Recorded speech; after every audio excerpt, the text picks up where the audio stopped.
Bueno, entonces, muy buenos días a todos. Muchas gracias por asistir a la reunión. Muchas gracias al Departamento de Cirugía por brindarme el espacio académico de esta actividad que corresponde al Departamento de Cirugía. Muchas gracias a Juan Carlos Tobón y por participar en la evaluación del trabajo que se hizo como actividad académica. El día de hablar de los combinados de hígado riñón, que fue un trabajo que se publicó en el libro de nefrología de trasplante el año pasado. Hemos auspiciado con la Sociedad de Nefrología y el cual tenemos hacer como algunos comentarios. La idea de hoy es pues más que nada la opción de técnica que tienen abierto, pues, el Departamento de Cirugía, es más como plantear algunas discusiones de los conceptos, algunos actuales de lo que es el trasplante de corazón del hígado y riñón, y al final, pues, algunos comentarios por parte de los participantes. Más o menos, resumir la charla era un poquito como la historia de este tipo de trasplantes combinados y las preguntas que nos hacen concernientes a esto, ¿cierto? ¿Qué hacerlos? ¿Quién hacerlos? ¿Qué ventajas tiene hacer un trasplante combinado sobre un trasplante de hígado, sea de hígado o riñón? Y finalmente, ¿cómo hacerlos y cómo mejorar los resultados de acuerdo a nuestra cultura y nuestra propia historia local de las diferentes instituciones a nivel local y nacional? Entonces, la tecnología tenemos la ciudad de Pittsburgh, la ciudad que queda al occidente de Austria, una ciudad pequeña, 132.000 habitantes más o menos, pero con un gran bagaje, digamos, académico, y siendo una ciudad tan pequeña y dominando como las límites con Italia, con Alemania y con Suiza, pues tiene un gran aporte en este tipo de trasplantes, tanto desde el punto de vista como el punto de vista industrial, para lo que nos considera el trasplante.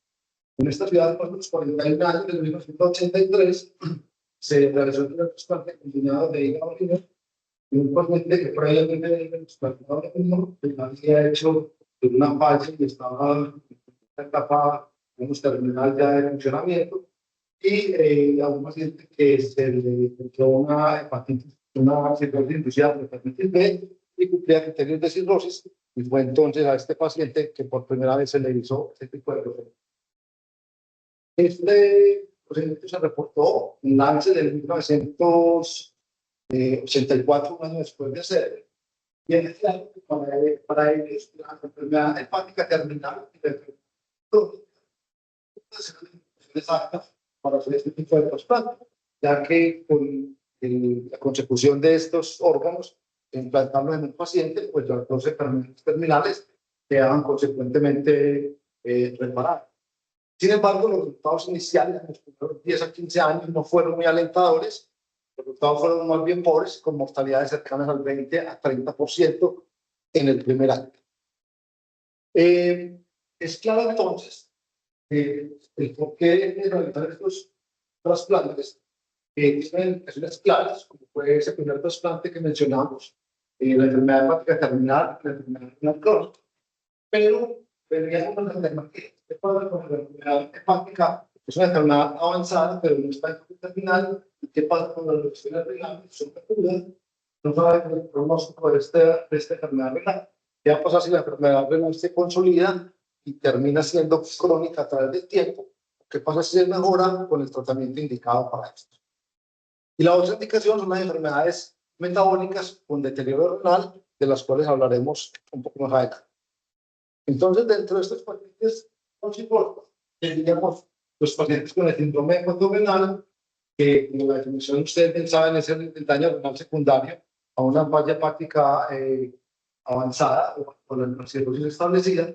¿Y qué pasa con esa insuficiencia renal inducida por otros focos, componentes secundarias, componentes cirróticos, como la enfermedad renal parénquima, entonces un paciente con cirrosis, o como la insuficiencia renal inducida por fármacos en algunos pacientes que ya previamente trasplantados que consumían medicamentos como acrolínicos o algunos neurotóxicos, y qué pasaba más adelante entonces con el futuro de estos pacientes, cómo íbamos a tratar de realizar la intervención en ellos. Hay tres cosas, digamos, dentro de esas indicaciones actuales que se han venido actuando en el tiempo. En la enfermedad hepática terminal, con enfermedad renal crónica, se incluye en el actual falla renal terminal, tanto la enfermedad renal intersticial como las enfermedades glomerulares, la enfermedad poliquística también, recordando que la enfermedad poliquística del adulto puede comprometer no solamente el riñón, hígado, páncreas, algunos asociados a neurismas cerebrales o de otro tipo en la economía humana, pero que esta enfermedad poliquística normalmente acompaña primero que hepática, que finalmente la mayoría de pacientes que trasplantamos combinados con este es porque hay ya problemas digamos, en la calidad de vida de los pacientes que tienen una enfermedad hepática avanzada, tanto por la masa, por la compresión que hace sobre otros órganos, como por el déficit de calidad de vida cuando no pueden comer o cuando la cantidad de volumen hepático impide su quehacer diario e impide que su calidad de vida sea buena en estos pacientes. También la toxicidad por inhibidores en pacientes trasplantados y las otras, digamos, el otro entorno que tenemos en la mente es cuando está la enfermedad hepática avanzada o la enfermedad renal aguda.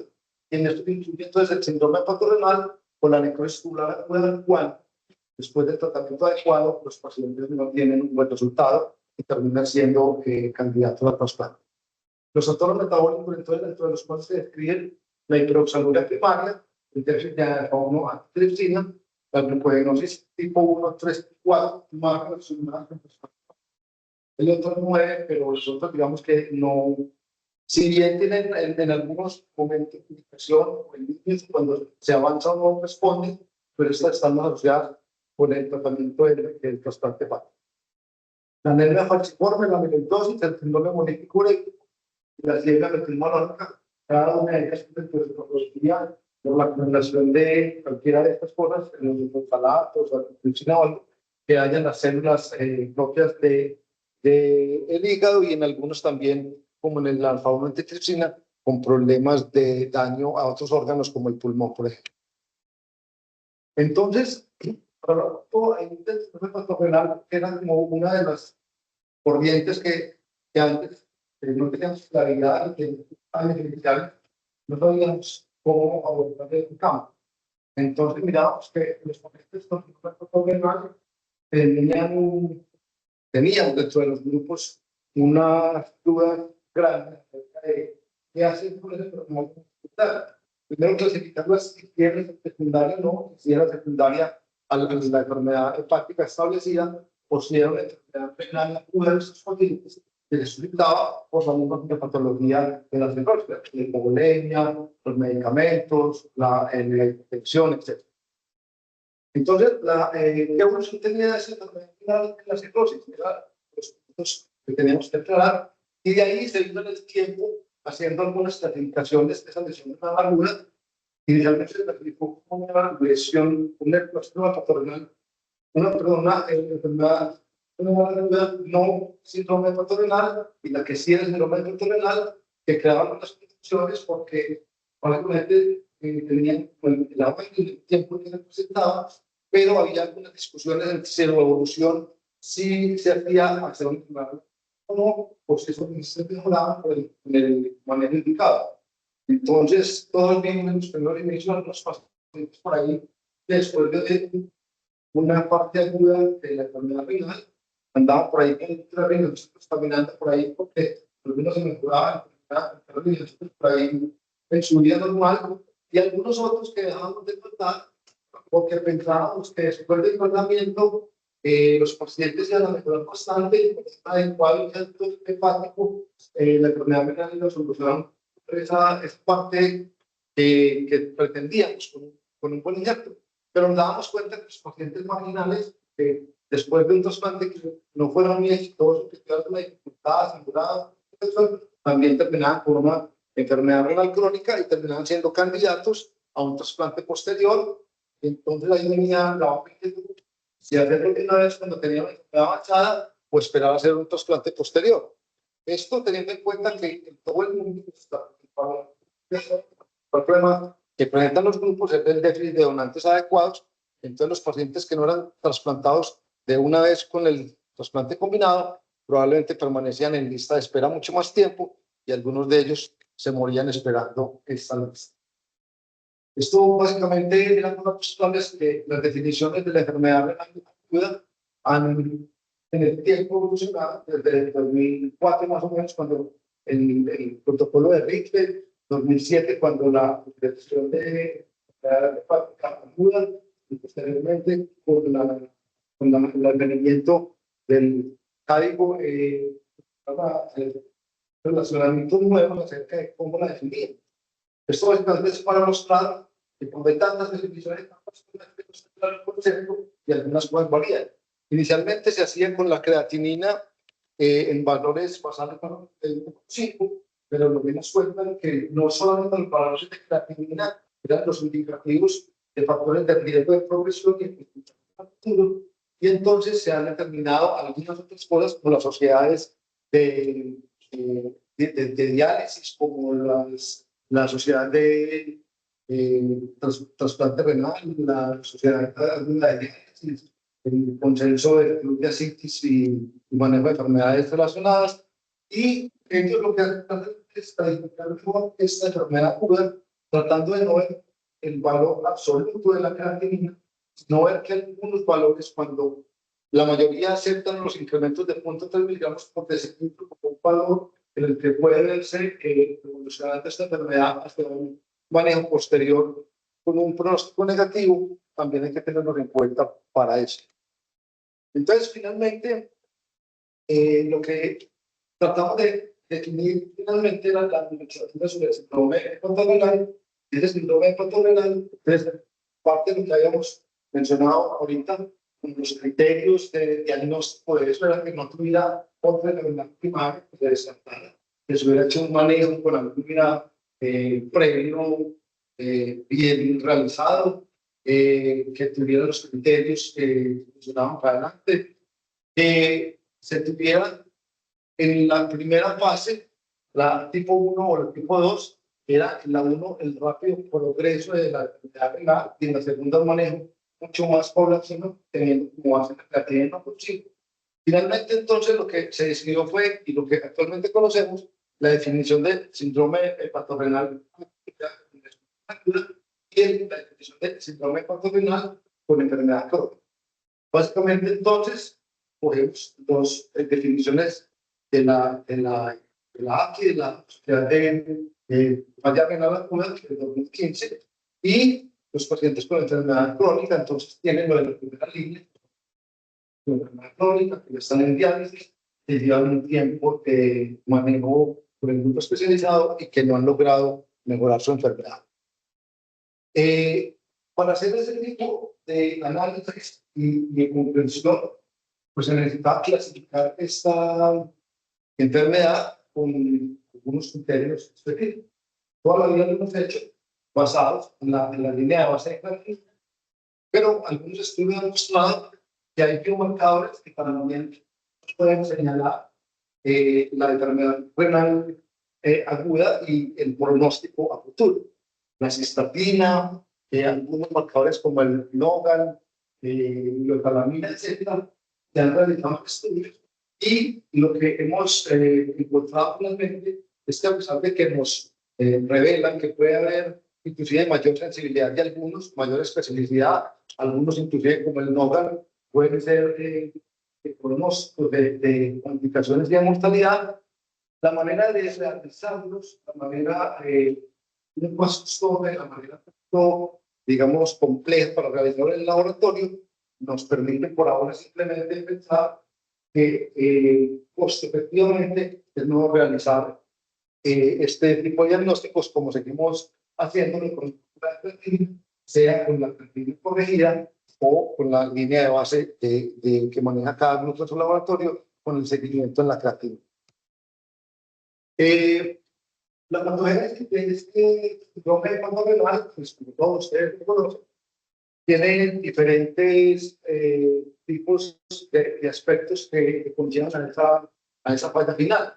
Uno de ellos es la cirrosis, es que básicamente hay unos TAM y unos PAM, que son factores moleculares, propias, sea en los hepatocitos o en el tracto gastrointestinal, que lo que llevan a unos cambios en las células, tanto endoteliales como en el hepatocito, que producen inflamación y producen un cambio inflamatorio a nivel del órgano blanco como el riñón, acompañado también en la cirrosis de la dilatación de la arteria esplánica, secundaria de la hipertensión portal, lo que conlleva una hipovolemia marcada como sensada entre los vasos y activa el sistema renina, angiotensina, aldosterona, y esto provoca entonces que haya un comportamiento también de bajo flujo, de vasoconstricción, lo que aumenta la señal a nivel renal, la falla en la parte medular, llevando a una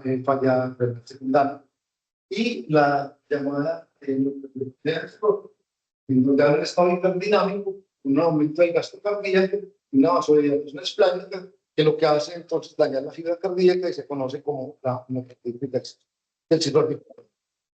Bueno, el síndrome hepatorenal, pues ya ustedes no sé mucho más que yo todo el funcionamiento de este síndrome. Los clínicos están mucho más pegados como a este sistema, y lo que hacen es básicamente iniciar los tratamientos que conocemos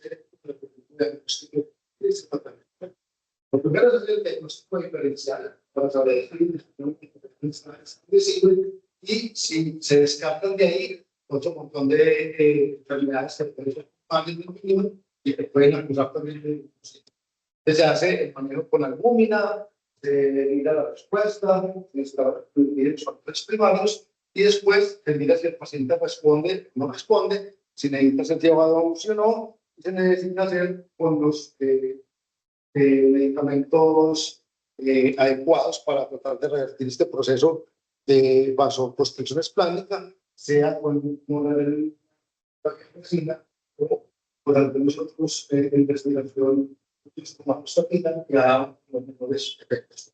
Ya el paciente se define si con este manejo específico tiene mejoría de su estado y si no, pues es un paciente candidato a trasplante si se establece un síndrome hepatorenal que no responde en una enfermedad renal aguda, porque en la crónica sabemos que ya puede su indicación de eso.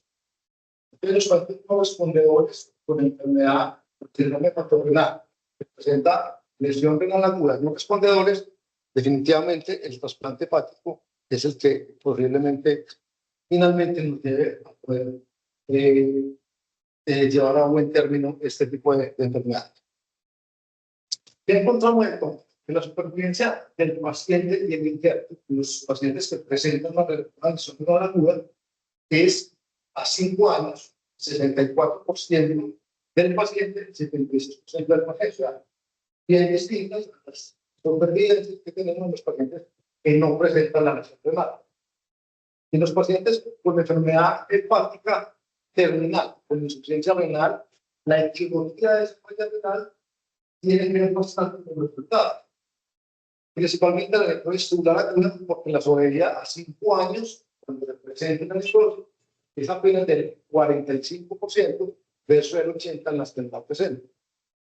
Eso nos da una menor supervivencia en los trasplantes combinados en los receptores que están que tienen MEL mucho más altos, como los MEL superiores a 30. La otra pregunta es, ¿a quién hacérselos?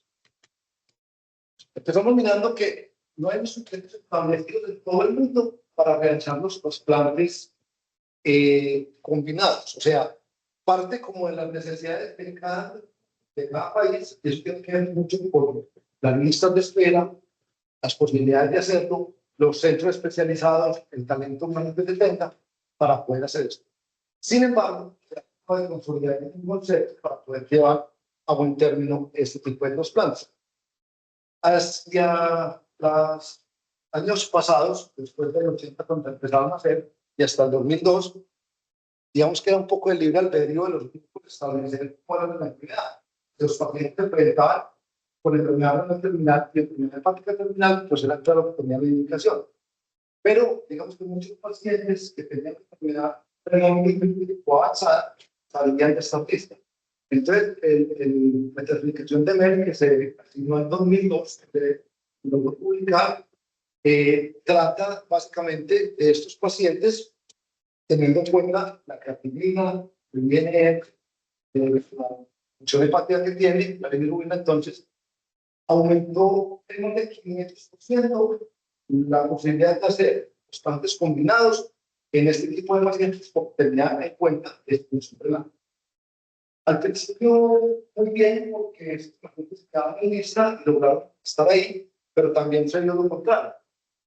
Teniendo en cuenta la función renal, muchos de los que tenían trasplantes combinados empezaron a realizarse y muchos de los pacientes que tenían solamente las enfermedades renales que estaban en lista estaban siendo, digamos, entre comillas, vulnerados porque quedaban retrasados en lista, dándole prioridad a este tipo de pacientes. Necesitaban otro tipo de visión acerca de que cómo íbamos a definir los criterios. En el 2007, la UNOS, la United Network of Organ Sharing, que es el organismo americano que se encarga de la repartición de estos órganos, crea este consenso y se publica para tratar de tener unos criterios de elegibilidad. Si bien no son internacionalmente obligatorios o aceptados, la mayoría de los grupos se enfoca en tratar de llevar.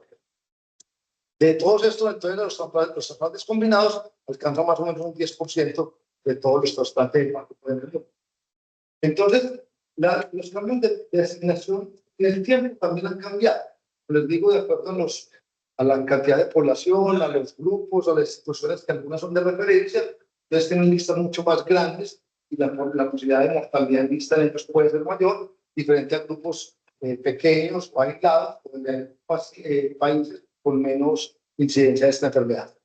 Davis publicó en 2007 entonces que el tratamiento del talamarto era una de las indicaciones y el daño en la violencia renal. Y en 2008 también un censo con unos criterios similares, y entonces hasta aquí se tenía que para llevar a esto tenían que hacer una biopsia. Entonces la biopsia en los pacientes con enfermedad hepática avanzada no es tan chévere, no es tan fácil de hacer, y había un montón de complicaciones secundarias que más que arreglar el daño y tratar de hacer un consenso, nos ponían más problemas y más complicaciones. Entonces se trataron de hacer como otros abordajes, tratando de no tener que hacer la biopsia y a ver cuál de todos de estos nos ayudaba para enfocar los pacientes un poco más específicamente, sin tener que llegar a la biopsia o un tratamiento invasivo.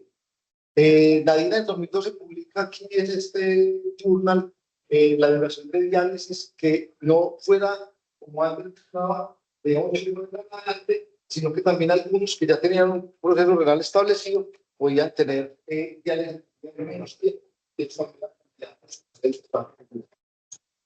Entonces la política de la UNO lo que buscaba era, lo que busca es revisar los pacientes con una función marginal renal, en los cuales cuando son candidatos a un trasplante hepático pueden ser también candidatos a el trasplante combinado de acuerdo a sus condiciones y a esa clasificación que vamos a mirar, ver la lista de pacientes trasplantes con trasplante aislado y ver qué tan útil es colocarle un riñón si su condición es muy avanzada, porque vamos a mirar que es mejor realizar en conjunto que hacerlo de manera separada cuando esta lista de pacientes tiene una enfermedad bien avanzada y los pacientes después del trasplante no logran lograr su condición de base. No hay una política de asignación estandarizada en todo el mundo, pero cada grupo trata de hacerlo de acuerdo a sus capacidades. Los datos del trasplante combinado en los centros latinoamericanos son escasos, excepto pues Brasil, que tiene un buen número, pero también no tenía un porcentaje muy alto de trasplantes combinados dentro de su lista, igual que el registro europeo de trasplante, donde solo el 2% de los pacientes llegaban a esta lista. Entonces, los criterios de elegibilidad de la UNO de 2017 siguen siendo actuales. Entonces, nos menciona básicamente que los pacientes para este tipo de trasplantes con enfermedad de base, la filtración glomerular, cuando está por menos de 60 mililitros por mayor de mes, ya hay que empezar a estudiar a estos pacientes. Hay que estar mirando los criterios de la ACI y las enfermedades metabólicas asociadas que tengan para tratar de lista. Pero finalmente, cuando cumplen la lista y están ya en el grupo de lista de espera, Entonces, hay que, en el grupo de nefrología, tener unos criterios claros, que son los que, si se pueden ver en la pantalla, están revisando candidatos que tengan la función renal de menos de 30 en la lista, pero nos va a tener menos de 20, pero con menos de 30, por esto de la lista de espera, por esto de el protocolo que se adelanta más en los países donde a veces lograr la atención médica es difícil. Entonces, desde menos de 30 entonces ya empezamos a revisarlos, pero esperamos hasta que tenga menos de 20, de 25, para poder llevarlos allá. Si el paciente tiene ya un reemplazo, terapias renales, también tienen sus criterios y los criterios de enfermedades metabólicas como las que vimos anteriormente.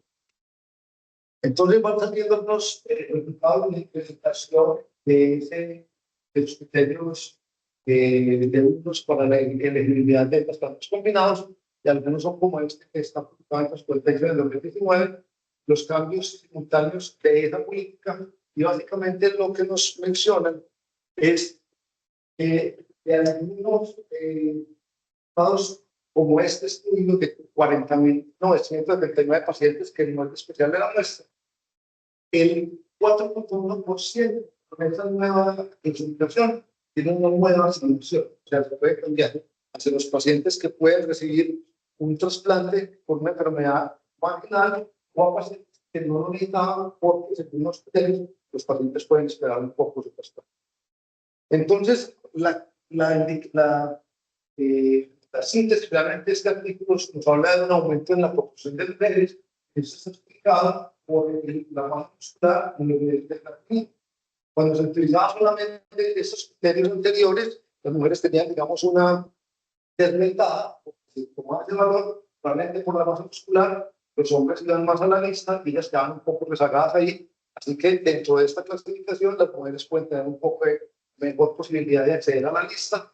Pero lo que también nos mostró es que con esta nueva clasificación no se recupera la supervivencia y hay una necesidad grande de monitorear los resultados post-trasplante, porque los resultados a largo plazo no los conocemos. Entonces, ¿cuáles son las ventajas de trasplantar combinado hígado? Hay unas ventajas inmunológicas y es la que nos presenta ahí en la diapositiva. Hay los resultados mundiales nos muestran una ventaja de los trasplantes combinados hígado-riñón, inclusive por encima del riñón aislados, del intestino aislado e incluso de los combinados hígado-intestino. Porque dentro de la teoría nos están presentando que tenemos unas propiedades tolerogénicas e inmunoreguladoras, donde es menos frecuente en estos combinados la presencia del rechazo mediado por células T, la presencia del rechazo mediado por anticuerpos y el rechazo propio.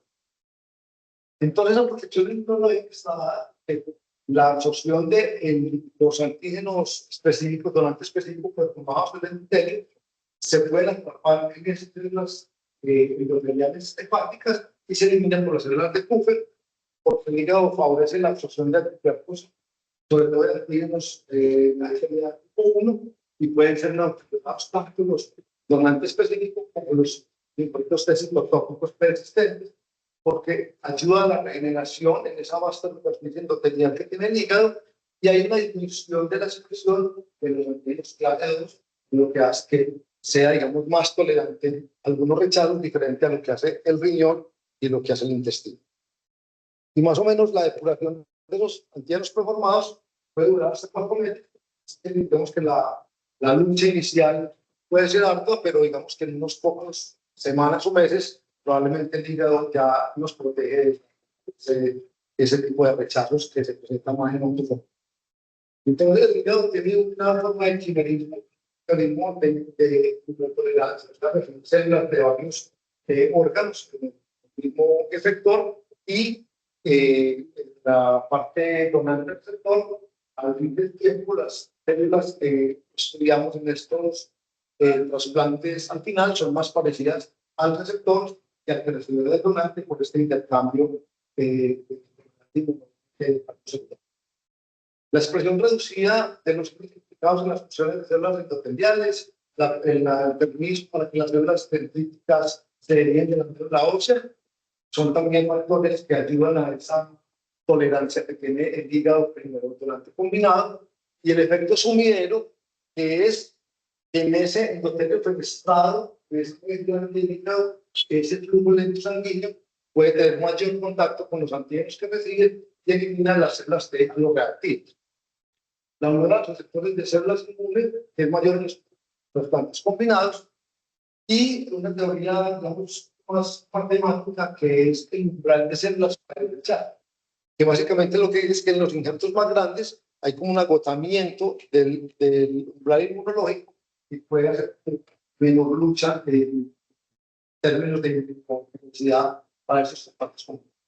También nos hablaba de los antígenos grandes, los antígenos de compatibilidad clase 1, pero no clásicos, que inhiben los antígenos específicos citolíticos, sobre todo en las células CD8, la inhibición y el incremento plasmático de interleuquina 10 como antiinflamatorias, y algunos otros efectores de células ayudadoras como los FOXP3, ELOC3, que tienen mayor expresión de crecimiento de factores transformantes epiteliales como el B.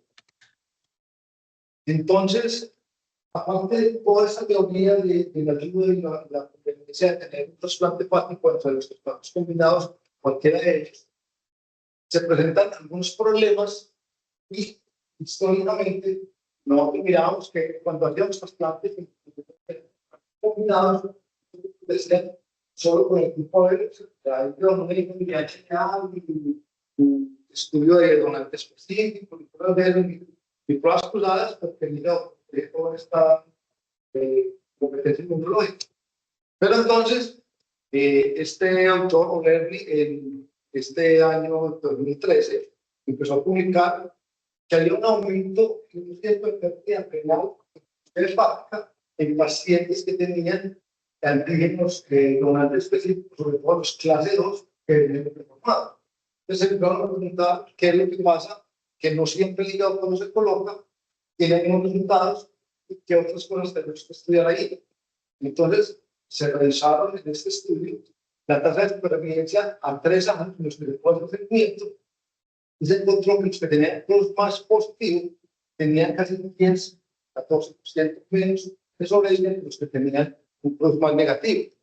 Y el rechazo renal agudo en las pruebas más positivas era del 18%, diferente del 10% de los que tenían negativas. Entonces nos habría como la posibilidad de estudiar qué otras cosas podrían estar pasando. Que el hígado no era tan protector, tan benéfico en algún tipo de paciente. Entonces básicamente se encontró un riesgo especialmente alto en los pacientes que tenían un resultado negativo, en los pacientes que tenían receptores de trasplante combinado, que desarrollaban donantes específicos, especialmente los positivos, y una incidencia de esta producción de estos donantes específicos era similar tanto en los aislados como en los combinados. O sea que este hígado puede que no proporcionara tanta protección en algunos casos específicos cuando se presentaba estos donantes específicos. Ahora, en pacientes muy enfermos, con los nervios altos, estaban pues con riesgo de pérdida de su tiempo por lo avanzado de la enfermedad, aún teniendo esta subcategoría con el fallado, con licenciado o si tienen específicos de alto riesgo, presentaban que era mejor hacer que dejarlos en lista de espera, porque la sobrevida de los pacientes en lista de espera avanzados no es muy alta. Entonces, como en grandes rasgos, este tipo de formas se puede hacer de 3 formas: es que se expone a complemento, que se hace con citometría de flujo, o el virtual, buscando básicamente una mejor determinación de la especificidad del tipo de HLA que se encuentra en cada una de las formas, teniendo como mejor posibilidad más virtual para tratar de lograr esa especificidad. Básicamente, pues ustedes tienen mucha más información que ya conocen básicamente estos procesos. El más expuesto a complemento es el suelo de este paciente donante con los linfocitos del donador, se expone a un complemento y se realiza una expresión digamos, de reactividad, de celularidad. Se encuentra positivo cuando se encuentra el daño de las células del receptor ahí. En la citometría de flujo se tiene el mismo concepto, ¿cierto? El linfocito de donante con el suelo del donador, se hace luminiscencia, se marca en un campo cuánta luminiscencia tiene, y de acuerdo a eso se sabe si es de alto riesgo o bajo riesgo. El programa virtual se hace con las perlas marcadas previamente, la luminiscencia, y se hace entonces el conteo de este tipo de reflexión para saber si tiene en el programa virtual comparado con las estadísticas de los conocidos, de la mitad de conocidos, que este paciente tiene más o menos riesgo de tener posibilidad de rechazo. Dentro de esta protección hepática, entonces, estamos hablando de las células de la localidad que tienen una expresión de células inflamatorias y tiene unos mecanismos pasivos, que es que el endotelio recibe estos antígenos preformados y de alguna manera menos expresión genética en órganos adicionales como el riñón cuando se hacen comparativamente, se hacen combinados, entonces esa menos expresión genética en los trasplants hace que la reactividad y la expresión sea también menor en estos pacientes. Prácticamente lo mismo es la parte celular de infección hepática, ¿cierto? Mejorando algunos de las protectoras como los FOSFO3 y una parte de mecanismo inmunal, básicamente la expresión de interleucina 10 y algunos factores protectores propios del endotelio. Cuanto a la inmunosupresión, esta inmunosupresión para pacientes combinados, no van por ejemplo para la inmunosupresión de los trasplantes aislados, no es muy claro en todo el mundo y los utilizan todos la parte inicial de inmunosupresión con depletores. No todo el mundo tiene claro si hacer depresión tipo un tipo de otro tipo de depletores que están aislados. Sabemos que los datos recientes muestran que no hay beneficio real, pero puede ser perjudicial de depresión mayor en este tipo de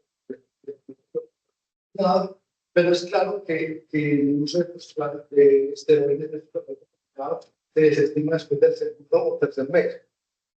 Entonces, una de las teníamos inicialmente son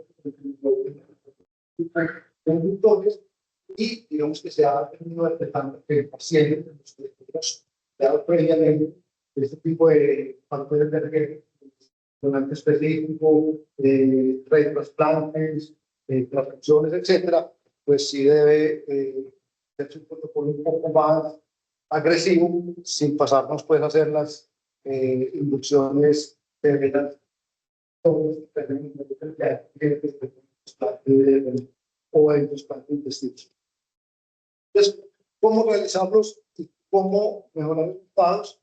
Entonces, básicamente, hay algunas cosas que le pueden hacer desde el punto de vista activo y lo que encontramos es que cuando hacemos un trasplante hepático, solo cae la capectomía, la fase hepática, etcétera, tiene todo el relacionamiento con la parte de coagulopatía, el uso de vasopresores, el uso de hematológicos de INUSI, la hemodinamia del receptor es totalmente cambiante para recibir un injerto renal en ese momento y algunos, la mayoría de pacientes con enfermedades metabólicas sobre todo, tienen hiperbilirubinemia que en la parte de expresión se puede cristalizar en los túbulos renales y afectar la enfermedad renal aguda. Y esto tiene que ver con la disfunción y con la pobre o función tardía del injerto después de la.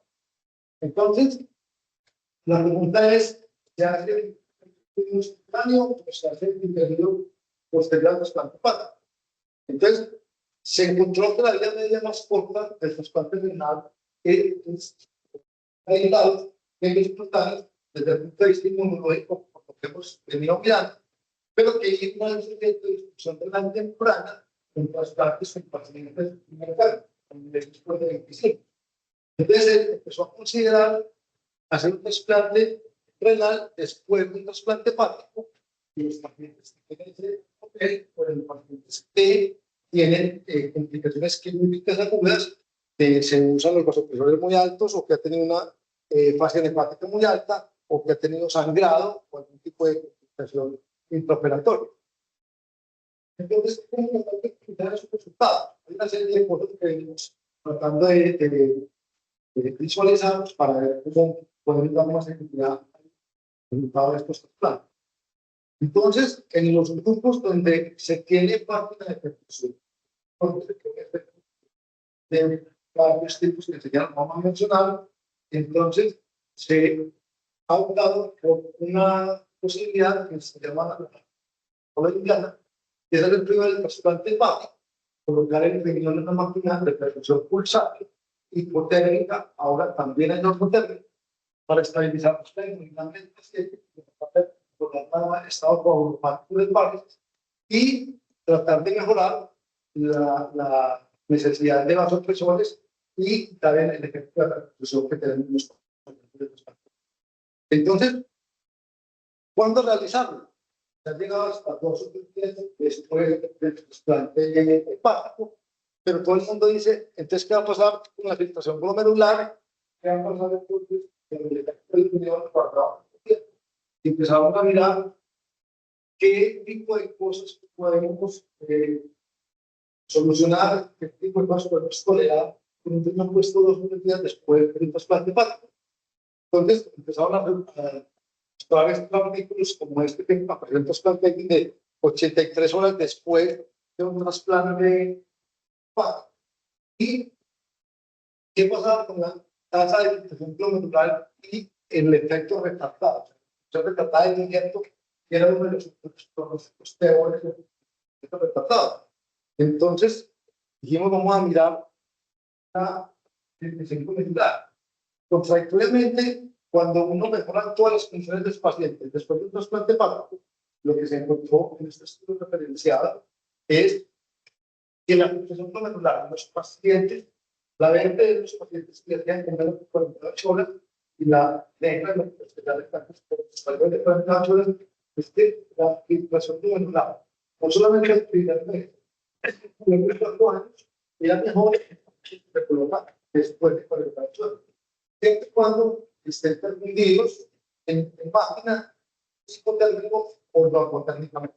Bueno, es peor colocar un injerto simultáneo en un paciente con ese tipo de complicaciones que colocarlo después, evitando ese tipo de impacto en el donante de riñón e hígado simultáneamente.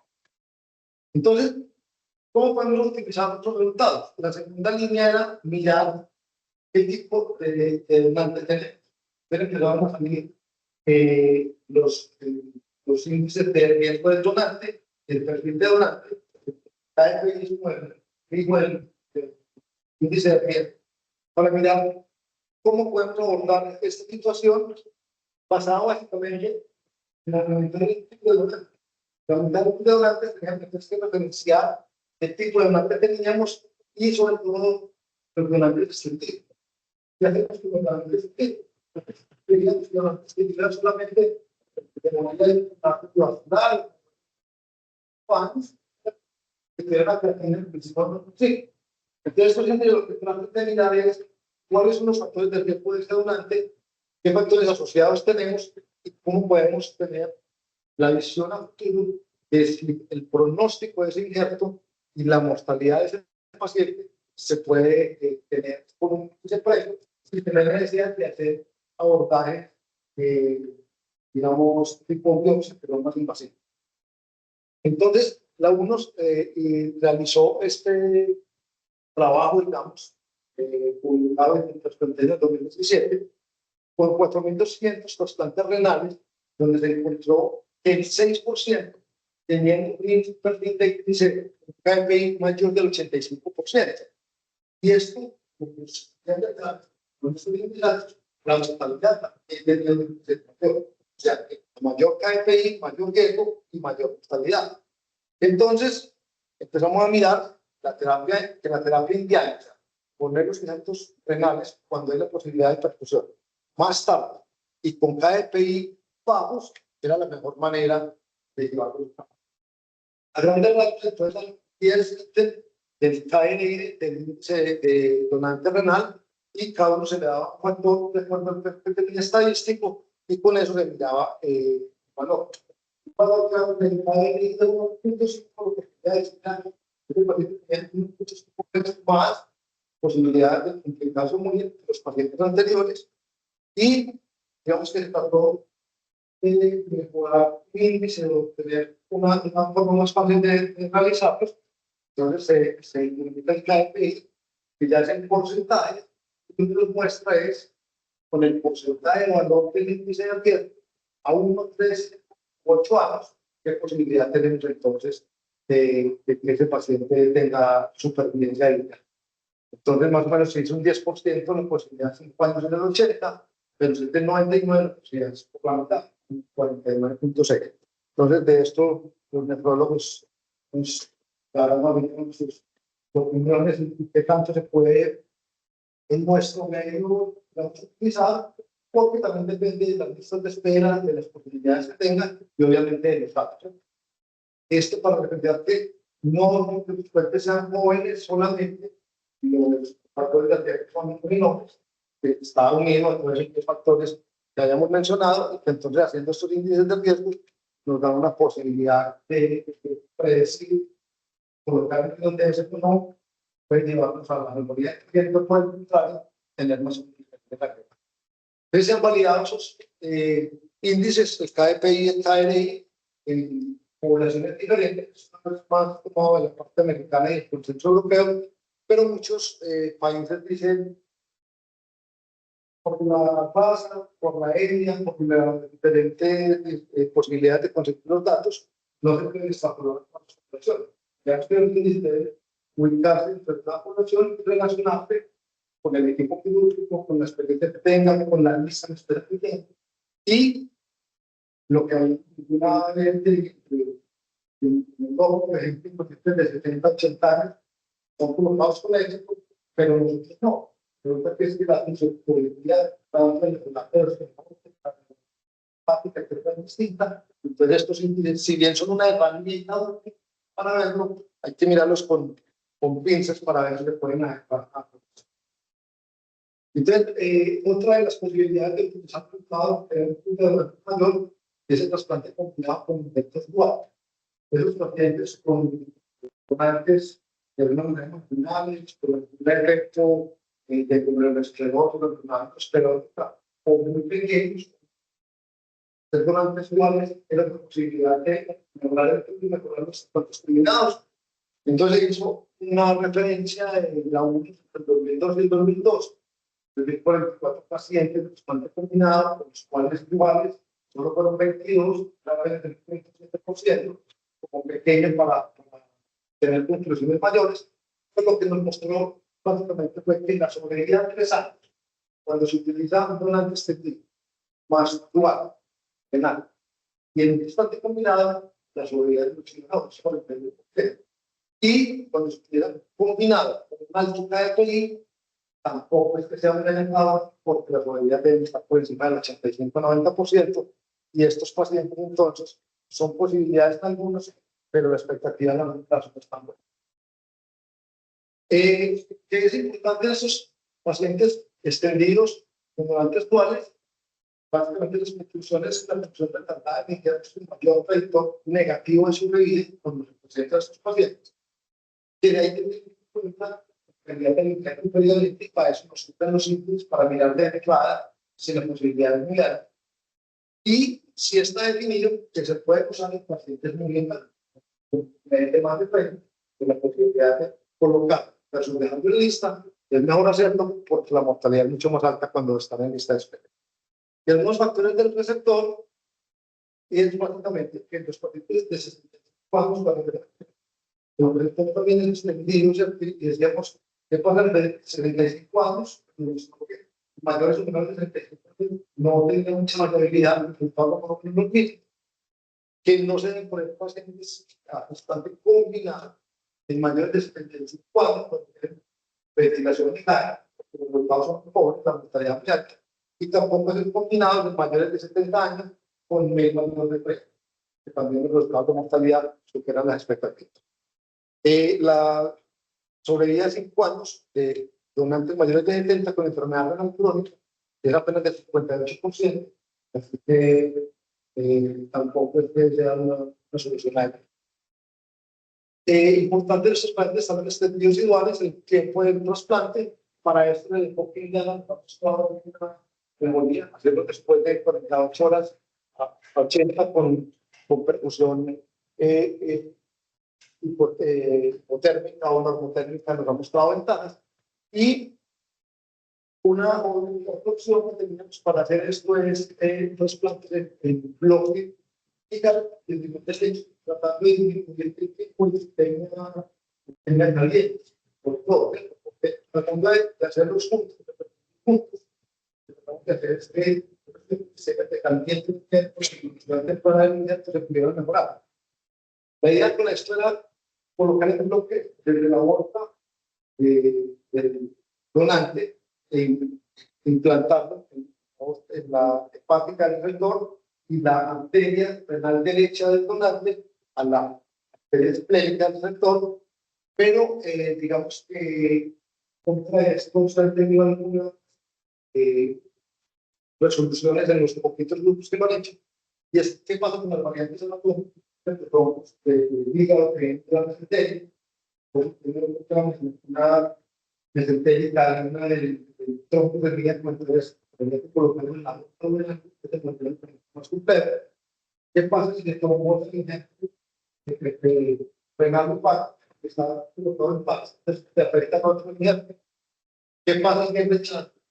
Como hacemos las riñones peritoneales, para acceder este día intraperitoneal, entonces más difícil, como queda por debajo del polo de las mismas, es más difícil accederlo para una biopsia o para el seguimiento. Entonces, comparativamente, hemos logrado ilustrar que en los pacientes combinados con donantes tendidos, cuando hay donante de muerte cerebral normalmente, cuando hay donante para también, comparamos los dos polos a ver qué posibilidades tenemos de accederlo o de desistir de esas posibilidades de aumentar el público. Y encontramos este publicado en 2021 decía que los pacientes con donantes de muerte cerebral, o sea, los tenemos normalmente, versus la parada cardíaca, tanto la sobrevida del paciente donante como el riñón son equiparados. Ya no había diferencias estadísticamente para decir que no se puede efectivamente separar. Nosotros no hemos llegado hasta acá porque eso requiere un sistema de salud más robusto, más especial para esos pacientes que están por fuera del hospital, que son los no controlados, los hospitalarios, que son los controlados. Y seguíamos viendo esta clasificación y lo que sí encontramos es que la función retardada del injerto era igual en A, más o menos. ¿Verdad? Esto es lo que nos ambienta según los estudios que mostraron, esa poder bajo un modelo que llamamos. La otra manera de mejorar ese pool es los tipos de perfusión. Se va a hacer perfusión en ciclo o en ciclo. En ciclo es cuando el paciente, los órganos todavía conectados en la estación, o el ciclo es cuando los sacamos, ponemos una máquina de perfusión, y en ambos se puede hacer normotérmica, temperatura de 34 a 37, o hipotérmica con temperaturas de 4 grados. Y hoy en día, con el advenimiento de la cirugía en carne y los sobre todo en carne, colocarlos en la membrana de oxigenación para mejorar sus condiciones.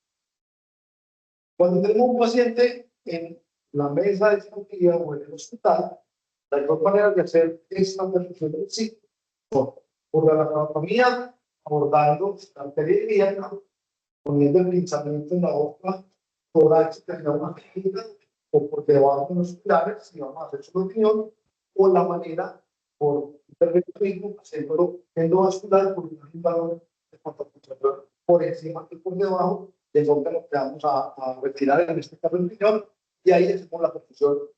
Como les digo, puede ser normolenta, térmica o hipotérmica, y la otra es las máquinas de perfusión en donde se conecta tanto la vena biliar, la arteria y la vena, y hacemos la recirculación del líquido para proteger.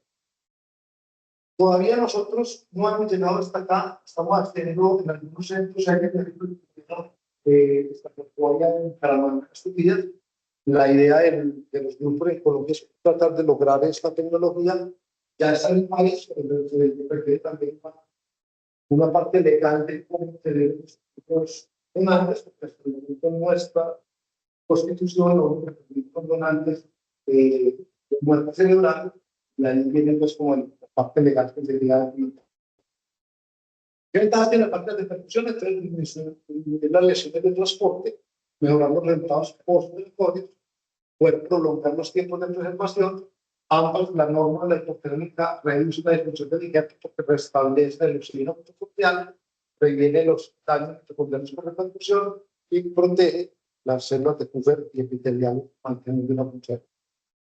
En el espacio renal, la función continua disminuye la incidencia de función retardada para el marcador negativo y la última reportada del 2019 que 25% de los trasplantes por los Estados Unidos de un bajo.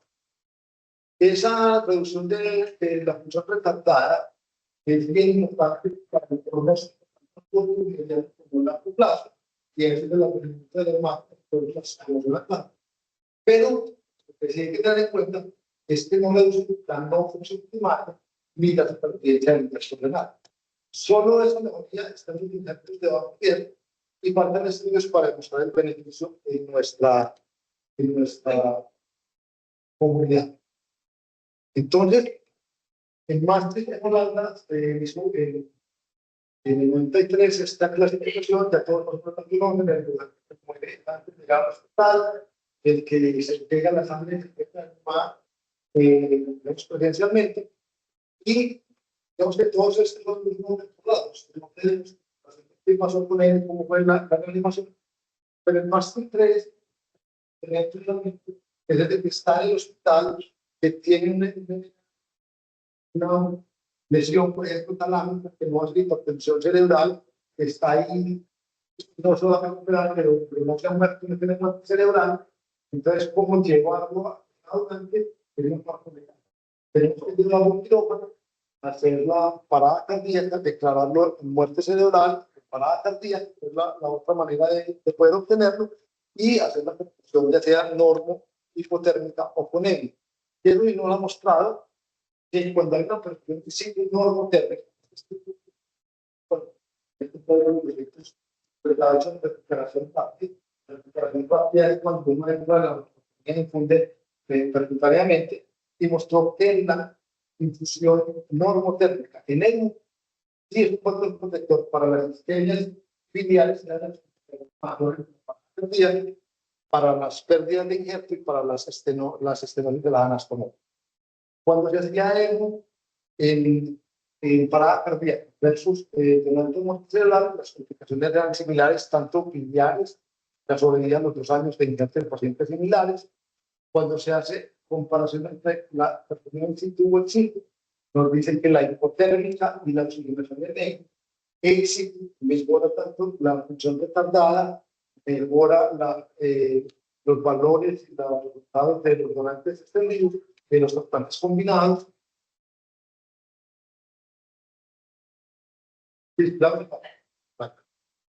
Y digamos que no hay comparaciones entre ex situ y ex situ, pero sí estamos a favor de lograr estas tecnologías nuevas. Estadísticas de los trasplantes combinados, tanto hígado, riñón, corazón, hígado, pulmón. En el tiempo, con el aprendimiento de estas máquinas, vemos la cifra ascendente de estas posibilidades y la posibilidad entonces con esta indicación. Esto era para ver cómo se hacía la oferta de los trasplantes. Nosotros tenemos una legislación parecida.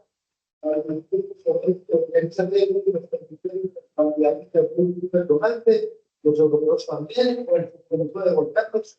Aquí no se cumple mucho, pero la idea está en que se pueda hacer una red de trasplantes nacional que pueda compartir este tipo de experiencias para mejorar el de donantes y la sobrevida de los pacientes. digamos que en algunos la oferta de los hígados es por la condición del trasplante, ¿cierto? Los trasplantes vitales, corazón, hígado, van por encima de páncreas, riñón, etcétera, porque se somete a la calidad y a la urgencia de vida. Y en los trasplantes combinados tienen preferencias, son combinados que aislados, pero tampoco hay una legislación que predomine combinados sobre otros. Entonces, los efectos locales, somos o en nuestro medio las Secretarías de Salud intervienen para ver a quién se asigna. Finalmente, otra manera es donantes vivos. Y hay donantes vivos y hay deportes de donantes vivos dual. El mismo donante o el diferente donante.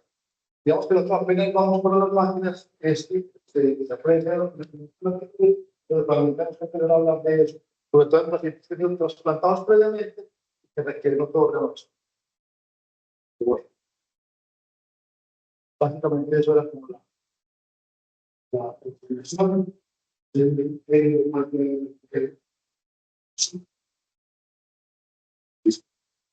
no, pues de lugar a discusión de muchos puntos, es un tema bastante extenso, pues el contenido y da lugar a discusión de muchos puntos específicos. Solo me quería referir, pues, los que me correspondieron a eso.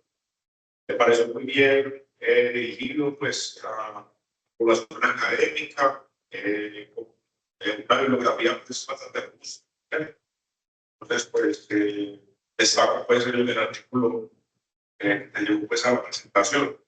Me quería pedir su pulsante. Que se habla aproximadamente hace más de 10 años. El presidente, pues, tuvo la oportunidad de la revisión de la literatura, tanto de la literatura como de la evidencia. Ella entendió que no me queda la situación también, y de pronto la situación para llegar y pues la marcha de permisión, nosotros teníamos la oportunidad de llegar a esa tecnología. Está comprobada pues para la mayoría de la difusión temprana del injerto, pues de pacientes que están sometidos a prescripciones provocadas por su ubicación geográfica. Entonces, si está comprobado pues la utilidad. Ya en el niño, aunque no correspondería la definición para ningún después de hígado, o sea, estamos hablando del importante. Entonces, es diferente al concepto que tenemos. Pero, como bien señalaste, el punto de corte son 48 horas. O sea, si mejoran los resultados, está pues evidenciado en la literatura científica. Lo que primer paso que debemos dar, con lo que diría yo, es someterlo a pacientes solo de riñón, o sea, a la máquina de transfusión. Obviamente, si vemos resultados y tenemos evidencia, se podría optar, porque pues, la literatura también nos favorece, ante la evidencia de que los pacientes se pueden beneficiar, sobre todo una cirugía tan compleja como un trasplante combinado hígado, que impacta resultados en algunos órganos, ¿cierto? Pero sería una bastante útil en nuestro caso. Ya, pues, el segundo comentario quería hacer con el tema de la impresión en el trasplante combinado. Nosotros pues, tuvimos la oportunidad, Elizabeth también, pues, de compartir el grupo de trasplante de los hospitales de San Vicente, y digamos que se está haciendo un proceso. Esos pacientes en condiciones más óptimas posiblemente no requerían inducción en cuanto a inmunosupresión de pletora, por todos los riesgos que tiene en cuanto a sobreinfección, al tercer mes, al sexto mes y al nuevo mes, sobre todo en anticuerpos antidetectores como la tiroglobulina. No hemos, pues, como dado ese paso, quedamos completamente tranquilos de no dar inducción, porque el trasplante combinado, teniendo en cuenta lo plausible que la teoría del lavado inmunológico que hace el hígado, y esto es cierto, esto está comprobado, sobre todo en los latinos clase 2, de compatibilidad clase 2, que son los que más predisponen, sobre todo a la resistencia por anticuerpos. Pero se podría, digamos, llegar a un consenso de acuerdo a los resultados propios, ¿cierto? Es muy difícil pues, hacer un cabeza a cabeza, porque son conductas más, no de protocolos, sino más autónomos. Algunos dicen, no hagamos inducción, o sea, justamente sí. Pero es algo que también se plantea también hace aproximadamente una década. Solo quería hacer unos comentarios, no tienen costo para discutir más. temas, don Elizabeth. Con respecto a lo que estaba diciendo del artículo, que estábamos viendo la periodicidad, era que poníamos la primera dosis de ti y la segunda la dividíamos o definíamos dependiendo del grupo. Sí. Quiere decir hacer 4, sería la idea. Depende de la notificación. Debe ser Sí. 4. Porque el estereotipo per se es incluso por la acidosis. Entonces, normalmente estos pacientes, al ser monoclínicos de base, normalmente no van a requerir dosis altas de inducción, así sea para el riñón, por la complejidad del sistema inmunológico con el que llega el cirrótico al trasplante. Entonces, lo que estábamos haciendo nosotras al final era eso, era que se ponía la primera dosis de timo y las otras las dirigíamos dependiendo del punteo de CD4. No, con respecto a la revisión del artículo, estuvo muy buena la revisión y lo que me gustó fue que pues, le aplicaste lo de la experiencia personal, porque obviamente no es lo mismo uno hacer un artículo de revisión y poner pues, todo lo que uno escribe, sino que aplicar también lo que uno lleva con los años de experiencia, pues porque las canas no son gratis y lo que llevamos aquí aprendido después de chapotear y de hacer muchas cosas es eso que lo que aplica y lo que de pronto puede servir a futuro es que hemos tenido que jugar con muchas cosas, con la técnica, primero el uno, primero el otro, entonces esperamos para el análisis, desde el análisis de página, todas estas cosas, tengo que ir aprendiendo en el camino, para que obviamente las resultados sean con los mejores resultados y lo mismo que el cuando les ajustamos realmente no es que ajustamos, pero realmente y demás, entonces esa es la parte buena de la parte de experiencia, pero no llevamos mucho tiempo en esto. Sí, exactamente. Sí, los nuevos que tienen la resolución última que trajeron, parece que tienen una máquina que pueden traer como dato. Aquí a largo plazo es que los filtros de las máquinas son muy costosos. Entonces, usarla en trasplantes que casi siempre son menos de 20 horas para nosotros es costo efectivo, pero vamos hacia allá. Y en lo de timo, lo que acabas de decir, y es que copiamos el modelo americano. Ahí vamos a apretar un trabajo con timoglobina que hicimos con el reciente pasado, a ver en nosotros cómo es la experiencia de las dosis, sobre todo. Muchas gracias.